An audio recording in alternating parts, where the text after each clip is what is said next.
नमस्कार साथियों। आज हम देवी अहिल्या विश्वविद्यालय इंदौर मध्य प्रदेश के एमए समाजशास्त्र प्रथम सत्र का द्वितीय प्रश्न पत्र सामाजिक अनुसंधान का पद्धति शास्त्र इकाई द्वितीय का अध्ययन करेंगे, जिसमें हम जानेंगे कि सामाजिक विज्ञान में वैज्ञानिक पद्धति क्या होती है ना। इस पूरे आज के व्याख्यान में हम बात करेंगे, आप लोग इससे जो सीखेंगे वो है कि विज्ञान का अर्थ और परिभाषा क्या होता है, विज्ञान की प्रकृति जान पाएंगे आप वैज्ञानिक पद्धति का अर्थ और परिभाषा समझ पाएंगे, वैज्ञानिक पद्धति की विशेषताएं जानेंगे हम इसमें, और साथ ही समाजशास्त्र में वैज्ञानिक पद्धति के उपयोग को हम आज जान पाएंगे, है ना। तो पहले हम बात करते हैं एक छोटे सा इंट्रोडक्शन की, एक परिचय की, कि सामाजिक घटनाएं या सामाजिक शोध, विज्ञान, ये सब क्या है। हम इन सारी चीजों को जब अध्ययन करते हैं तो इन सब चीजों में आखिर ऐसा विशेष क्या है। तो सामाजिक घटनाएं, जैसा कि आपने प्रीवियस ईयर की क्लासेस में आपने ग्रेजुएशन में कहीं पढ़ा होगा, क्योंकि आप मास्टर डिग्री के स्टूडेंट्स हैं तो हो सकता है आपने पढ़ा हो इसको, और अगर नहीं पढ़ा है तो हम इसमें बाद में चर्चा करेंगे। आज हम बात करते हैं सामाजिक घटनाओं से ही शुरू, क्योंकि समाज की जब बात होगी तो बिना घटनाओं के उसमें हम बात नहीं कर सकते। तो सामाजिक घटनाएं जो होती हैं वो सरल भी होती हैं, जटिल भी होती हैं। बहुत सारी घटनाएं निरंतर घटित होती रहती हैं जो हमारे आसपास होती है, खुद हमारे साथ भी होती हैं। जब इन घटनाओं के बारे में जब हम अध्ययन करते हैं और जब वैज्ञानिक पद्धतियों से अध्ययन करते हैं, वैज्ञानिक विधियों से अध्ययन करते हैं, तो इन घटनाओं के बारे में जब हम हमारे ज्ञान की वृद्धि करते हैं कुछ वैज्ञानिक विधियों के माध्यम से, तो हम उसको कहते हैं वैज्ञानिक पद्धति, जो कि शोधकर्ता उसको यूज करता है बार बार, है ना। इसी संबंध में स्टुअर्ट चेज ने लिखा है कि विज्ञान का संबंध वैज्ञानिक पद्धति से है, न कि किसी विशेष अध्ययन विषय से। विज्ञान का संबंध क्या है, किसी वैज्ञानिक पद्धति से है, ना कि किसी विशेष अध्ययन से, क्योंकि सामाजिक घटनाएं बहुत सारी घटित होती हैं, निरंतर घटित होती रहती हैं। तो हम किसी एक घटना के लिए किसी एक पद्धति का उपयोग करेंगे और किसी दूसरी के लिए दूसरा, ऐसा नहीं होता है भाई।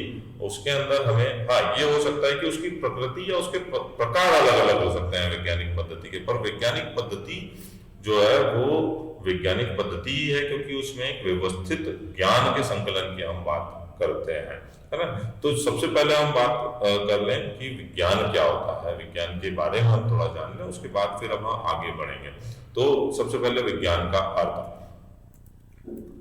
अब विज्ञान, आप किसी भी कला को कला कहेंगे, क्योंकि भाई वो केवल एक बहुत अच्छा चित्र है इसीलिए नहीं हम उसको कला कहेंगे ना। उसके अंदर भाई एक किसी विषय को पूर्ण रूप से उसके अंदर किसी विषय को उकेरा गया हो, उस विषय के बारे में पूरा उसमें जानकारी हो किसी चित्र में, तो हम कहेंगे कि बहुत अच्छी कला है ना। तो इसी प्रकार एक विज्ञान भी है कि हम केवल एक रसायन शास्त्र या जीव शास्त्र या भौतिक शास्त्र को ही हम जो है विज्ञान नहीं कह देंगे। उसके अंदर क्या होता है, एक पद्धति होती है, एक क्रमबद्धता होती है, एक व्यवस्थित ज्ञान के संकलन की बात होती है, तभी हम किसी चीज, किसी पद्धति को, किसी ज्ञान के संकलन की विधि को हम जो है विज्ञान कहते हैं, है ना। तो विज्ञान की कुछ परिभाषाएं हम देखते हैं यहाँ पर कि विज्ञान की परिभाषाएं क्या है। पहला है गुडे तथा हार्ट के अनुसार वास्तव में विज्ञान का अर्थ का तात्पर्य केवल व्यवस्थित ज्ञान के संचय से है। गुडे तथा हार्ट क्या बोल रहे हैं कि जो विज्ञान जो है, वास्तव में जो विज्ञान का तात्पर्य है ना, वो केवल क्या है, व्यवस्थित ज्ञान के संचय से है। जो हम व्यवस्थित तरीके से किसी ज्ञान की को प्राप्त करते हैं तो वो विज्ञान कहलाता है। कार्ल पियर्सन के अनुसार समस्त विज्ञानों की एकता उसकी पद्धति में निहित है, किसी विषय वस्तु में नहीं। सारे विज्ञान, बहुत सारे विज्ञान होते हैं, समाजशास्त्र भी एक विज्ञान है, अनुसंधान भी एक विज्ञान है, तो रॉकेट साइंस जो है वो भी एक विज्ञान है। सारे विज्ञान जितने भी ले लें आप, चाहे साइंस में चले जाएं या आप समाज में आ जाएं, कहीं पर भी आप विज्ञान की अगर बात करेंगे तो उनकी पद्धतियां सबकी समान होती हैं। उसमें जो ज्ञान प्राप्ति का जो माध्यम है, जो ज्ञान प्राप्ति का रास्ता है, जो द्वार है, वो सभी का समान होता है। इसीलिए उसकी जो पद्धति है उसमें निहित होता है, ना कि उसकी विषय वस्तु में। विषय वस्तु कुछ भी हो सकती है। अगली परिभाषा है चर्चमैन तथा एकाफ के अनुसार विज्ञान को एक पद्धति न मानकर एक विशेष क्रिया के रूप में उन्होंने माना है। एकाफ चर्चमैन और एकाफ क्या बोल रहे हैं कि ये एक पद्धति ना होकर केवल एक ये जो है एक विशेष क्रिया है। विज्ञान क्या है? क्रिया है, विशेष क्रिया। एकाफ चर्चमैन कहते हैं कि भाई पद्धति को ही केवल पद्धति, मतलब उसको एक केवल पद्धति न मान के इसके अंदर क्या होता है कि एक विशेष क्रिया कार्य किए जाते हैं। हर कार्य के बाद में निश्चित कार्य को रखा गया है, इसीलिए ये जो है एक विशेष क्रिया है, इनका ये मानना है। और बर्नार्ड के अनुसार, बर्नार्ड ने जो है एक बहुत विस्तृत और बहुत अच्छी परिभाषा दी है। इन्होंने कहा है कि भाई विज्ञान को इसमें निहित 6 मुख्य क्रियाओं के संदर्भ में ही परिभाषित किया जा सकता है। ये क्रियाएं कौन कौन सी इन्होंने बताई है? परीक्षण, कि हम इसमें परीक्षण कर सकते हैं। सत्यापन, हम इसकी सत्यता को जांच सकते हैं और हम उसको सर्टिफाइड कर सकते हैं कि हमने विषय के अध्ययन के बाद में ही इसको जो है सत्यापित किया है। परिभाषित, विवेचना कर सकते हैं उसकी कि भाई जो भी हमने अध्ययन किया है वो वैज्ञानिक तरीकों से किया है, इसलिए हम इसकी एक निश्चित परिभाषा के आधार पर हम इसकी विवेचना कर सकते हैं। वर्गीकरण, हम इसका क्लासिफिकेशन कर सकते हैं। हर विषय को हम, हर घटनाओं को हम अलग अलग घटित होते हुए देखते हैं और उन घटनाओं को हम किसी एक निश्चित वर्ग में रखकर भी हम विज्ञान का सहारा ले सकते हैं। और संगठन, हम संगठित रूप से कार्य करते हैं। तथा परिस्थिति जन्यता होती है इसके अंदर कि भाई ये जो है परिस्थितियों के आधार पर ही कार्य किया जाता है, जिनमें पूर्वानुमान तथा व्यवहारिक उपयोग की विशेषताओं का भी समावेश किया जा सकता है। पूर्वानुमान की विज्ञान जो है वो हमें एक क्षमता प्रदान करता है कि हम किसी घटना या किसी विषय की जब हम अध्ययन कर रहे होते हैं तो हम उसके संभावित परिणाम के बारे में हम बता सकते हैं। वो हमें विज्ञान हमें क्षमता प्रदान करता है ना। और व्यवहारिक उपयोग, हम इसका एक व्यवहारिक उपयोग भी कर सकते हैं। विज्ञान की प्रकृति को हम देखेंगे कि विज्ञान की प्रकृति, वैसे तो हम परिभाषाओं में देखा कि विज्ञान क्या है या अर्थ में हमने जाना, पर यहाँ हम देखेंगे कि विज्ञान की प्रकृति क्या होती है। तो विज्ञान का तात्पर्य किसी भी ऐसे ज्ञान से है जिसका संग्रह पक्षपात रहित तथा व्यवस्थित रूप से किया जाता है। तो विज्ञान का तात्पर्य किससे है कि जिसका एक ऐसे ज्ञान संग्रह से है जिसका संग्रह हम जो है पक्षपात रहित करते हैं। कोई हम बायसनेस नहीं होती, कोई हम भेदभाव नहीं करते, हम केवल अध्ययन करते हैं और उसका जो निष्पक्ष रिजल्ट है वो हम सामने रखते हैं। अगला है वस्तुनिष्ठता। विज्ञान की एक प्रमुख विशेषता है, अर्थात इसमें किसी सामाजिक घटना को बिल्कुल उसी रूप में देखा जाता है जैसी कि वह वास्तव में है। इसमें क्या होता है? वस्तुनिष्ठता होती है। वस्तुनिष्ठता की जो जैसा है उसको उसी रूप में स्वीकार करना, ये एक वस्तुनिष्ठता होती है। हमने जो घटना हमें मिली है या जो घटना घटित हुई है उसमें अपनी तरफ से कुछ ऐड न करते हुए जो जो हुआ है उसका उसी रूप में उसको हमें अध्ययन करना होता है। विज्ञान अनुभव सिद्ध ज्ञान है क्योंकि इसमें कल्पना अथवा दर्शन का कोई महत्व नहीं होता। विज्ञान क्या होता है? अनुभव सिद्ध ज्ञान है। ये जो इतने विज्ञान हम देखने को मिलता है कि रसायन शास्त्र हो गया या भौतिक विज्ञान हो गया या अंतरिक्ष विज्ञान हो गया, तो ये सारे विज्ञान जो हैं ये केवल एक दिन के किसी ने सोचा और कल बन गए, ऐसा नहीं हुआ। ये कई सालों के समाज के लोगों की ज्ञान मीमांसा ही थी जिन लोगों ने इन सारे विज्ञानों का निर्माण किया है। तो ये केवल कल्पना नहीं है, ये केवल दर्शन नहीं है, ये क्या है? अनुभव है। ये कई वर्षों का अनुभव है जिसका परिणाम है कि आज हम समाज जैसी व्यवस्था में भी हम विज्ञान का उपयोग कर पा रहे हैं। समाजशास्त्र जैसे वैज्ञानिक विषय को हम पढ़ पा रहे हैं। यह वह ज्ञान है जो कार्य कारण के संबंध को स्पष्ट करता है। तो विज्ञान क्या है? कार्य कारण के संबंध को बताता है कि कोई सी घटना अगर घटित हुई है या कोई कार्य किया गया है तो उसके पीछे के कारण क्या क्या थे, वो विज्ञान बहुत अच्छी तरीके से हमें समझाता है।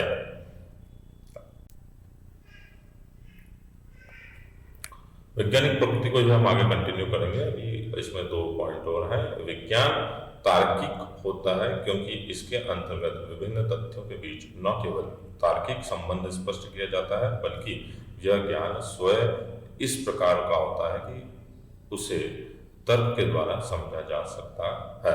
तो विज्ञान क्या है कि हमें तर्क शक्ति प्रदान करता है, क्या, क्यों और कैसे जैसे सवालों के लिए हमें स्वतंत्रता प्रदान करता है। अगला है सार्वभौमिकता तथा नियमों का पुनर्परीक्षण विज्ञान के महत्वपूर्ण आधार है।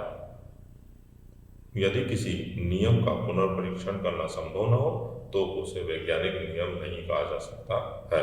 तो विज्ञान में क्या होता है, सार्वभौमिकता होती है। ये एक पूरे विश्व में हर जगह जो है एक जैसा होता है, इसीलिए इसको सार्वभौमिकता की प्रकृति भी इसमें होती है, और इसके अंदर पुनर्परीक्षण की भी व्यवस्था पाई जाती है। वैज्ञानिक पद्धति क्या होती है? तो साधारण शब्दों में कहा जा सकता है कि कोई भी वह अध्ययन पद्धति वैज्ञानिक पद्धति है जिसके द्वारा एक अध्ययनकर्ता पक्षपात रहित होकर विभिन्न घटनाओं का व्यवस्थित रूप से अध्ययन करता है। यह एक ऐसी पद्धति है जो भावना, दर्शन अथवा तत्व ज्ञान से संबंधित न होकर वस्तुनिष्ठ अवलोकन, परीक्षण, प्रयोग और वर्गीकरण की एक व्यवस्थित कार्य प्रणाली पर आधारित होता है। तो ये क्या है, एक भावना और दर्शन पर आधारित या तत्व ज्ञान पर आधारित नहीं होता। ये क्या होता है कि वस्तुनिष्ठ अवलोकन होता है, परीक्षण होता है इसमें, और प्रयोग किया जा सकता है। वर्गीकरण के साथ में इसको एक व्यवस्थित कार्य प्रणाली भी पर आधारित होता है, इसीलिए इसे वैज्ञानिक पद्धति कहते हैं। इसकी कुछ परिभाषाएं हैं वैज्ञानिक पद्धति में कि लुडबर्ग के अनुसार समाज वैज्ञानिकों में यह विश्वास दृढ़ हो गया है कि उनके सामने जो समस्याएं हैं उनका समाधान सामाजिक घटनाओं के निष्पक्ष एवं व्यवस्थित अवलोकन, सत्यापन, वर्गीकरण तथा विश्लेषण द्वारा ही संभव है। मोटे तौर पर अध्ययन की इसी पद्धति को वैज्ञानिक पद्धति का नाम दिया जाता है।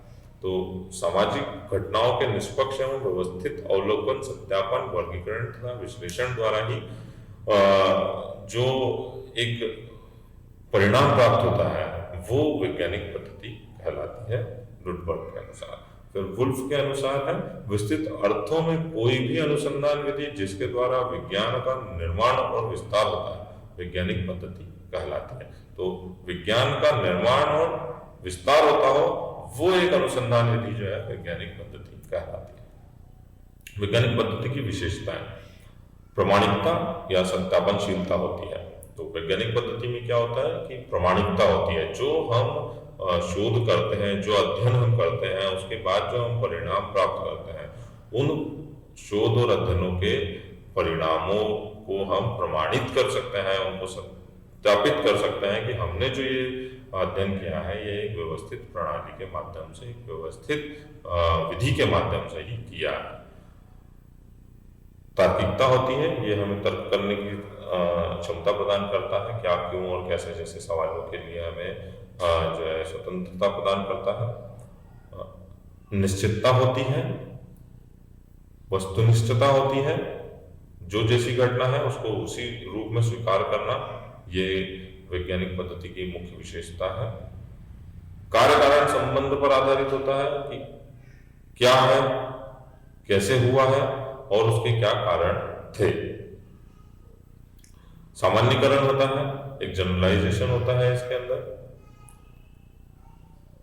पूर्वानुमान की क्षमता होती है कि जो हमारे संभावित परिणाम हो सकते हैं हम उनको जो है पहले ही वैज्ञानिक पद्धति के माध्यम से बता सकते हैं।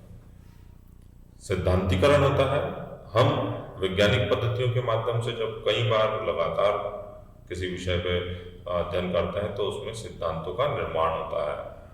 व्यवस्थित अध्ययन होता है, अध्ययनों के माध्यम से जितना भी अध्ययन हम करते हैं किसी विषय पर तो एक व्यवस्था के आधार पर ही उसमें अध्ययन किया जाता है। नियंत्रण होता है, जब हम नियमों, व्यवस्थाओं और सिद्धांतों के आधार पर जब कार्य करते हैं तो नियंत्रण होना स्वाभाविक है। और सार्वभौमिकता होती है, इसके अंदर एक सार्वभौमिकता होती है। विज्ञान, वैज्ञानिक पद्धति कहीं भी हो, किसी भी समय में हो, किसी भी स्थान पर हो, उसमें सार्वभौमिकता का गुण पाया जाता है। अभी जो महत्वपूर्ण चीज़ है कि समाजशास्त्र में वैज्ञानिक पद्धति का उपयोग, कि भाई दूसरी जो विषय हैं उनमें तो वैज्ञानिक पद्धति का उपयोग हमें जो है सीधा सीधा समझ में आता है, पर एक समाजशास्त्र के अंदर जो एक सीधा सा विषय है, एक सामान्य सा विषय है, उसमें हम वैज्ञानिक पद्धतियों का उपयोग कैसे करेंगे। तो उसके लिए क्या है कि इस कार्य कारण संबंध का महत्व होता है, क्योंकि घटनाएं बहुत सारी घटित होती हैं, उनके बहुत सारे कारण हो सकते हैं। इन्हीं घटनाओं और उन्हीं कारणों को संबंधित करना ही कार्य कारण संबंध होता है। सामाजिक घटनाओं के अध्ययन में वैज्ञानिक विधि का उपयोग किया जाता है, क्योंकि सामाजिक घटनाएं काफी काफी जटिल होती हैं, इसीलिए उनके अध्ययन में वैज्ञानिक विधियों का उपयोग किया जाता है। समाजशास्त्रीय अध्ययनों में वैज्ञानिक विधि का बहुतायत से उपयोग होने लगा है। आजकल के नवीन समय में जिस प्रकार से जो है नए नए तरीकों से अध्ययन किया जा रहा है, तो समाजशास्त्र के अंदर भी जो है समाजशास्त्रीय अध्ययनकर्ता जो है वो सामाजिक अध्ययनों में वैज्ञानिक पद्धतियों का उपयोग बहुतायत से करने लगे हैं। वैज्ञानिक विधि के उपयोग के कारण समाजशास्त्रीय नियमों और सिद्धांतों में सार्वभौमिकता के गुण की वृद्धि हुई है। समाजशास्त्रीय नियमों और सिद्धांतों की परीक्षा और पुनः परीक्षा करना संभव होता है, क्योंकि समाजशास्त्रीय नियमों और सिद्धांतों के माध्यम से ही हम परीक्षा और पुनः परीक्षा कर सकते हैं। वैज्ञानिक विधि के उपयोग के कारण समाजशास्त्रीय अध्ययनों में भविष्य कथन की क्षमता उत्पन्न होती है, कि वैज्ञानिक विधियों के कारण ही हम पूर्वानुमान लगा सकते हैं। धन्यवाद। आज की क्लास में हम इतना ही पढ़ेंगे। इसके आगे के लेक्चर में हम दूसरी ही यूनिट के अन्य टॉपिक्स पर हम बात करेंगे। इस पूरे क्लास को बनाने में कुछ पुस्तकों का उपयोग किया गया है, उनकी सूची इस प्रकार है। मैं आशा करता हूँ कि इस क्लास से आपको कुछ सीखने को मिला होगा। हम अगली क्लास में मिलेंगे। धन्यवाद। जय हिंद।